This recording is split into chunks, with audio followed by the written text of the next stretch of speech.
Si est-il une rare confession coiffe Eric Dimeco ce jeudi 19 octobre dans l'émission Le Super Moscato Show. L'ancien footballeur de l'Homme, qui n'est pas célibataire, a évoqué sa vie privée, mais toujours sur le ton de l'humour. Si est assez rare pour être souligné, mais Eric Dimeco a bien voulu en dire plus sur sa vie amoureuse. D'ordinaire, l'ancien footballeur de 60 ans se concentre sur l'actualité sportive lors de ses interventions hebdomadaires dans le Super Moscato Show, l'émission de l'ancien rugbyman Vincent Moscato. Un talk-show dans lequel l'ambiance est généralement très décontractée et où les consultants n'hésitent pas à blaguer sur tous les sujets.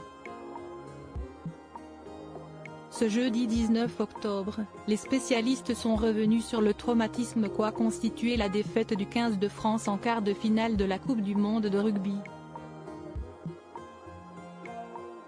Vincent Moscato et son équipe se sont demandé dans quel état psychologique les coéquipiers d'Antoine Dupont allaient revenir dans leur club. Une vraie question tant la cruelle défaite face à l'Afrique du Sud a complètement abattu le moral des troupes de Fabien Galtier et beaucoup se demandent s'ils vont pouvoir finir la saison avec leurs clubs respectifs, à commencer par Eric Dimeco. J'ai écouté le petit, Mathieu, Jalibert hier et c'était même poignant et comme dit Vincent, depuis dimanche on refait le match, explique-t-il sobrement, avant de se lâcher complètement. Moi je vais te dire, tous les soirs en allant me coucher, je dis à ma chérie, je tente la pénalité pour voir si je suis contré encore une fois. Une blague raveleuse qui fait référence à la transformation contrée de Thomas Ramos pendant le quart de finale, un fait extrêmement rare en rugby et qui a fait la différence en fin de match.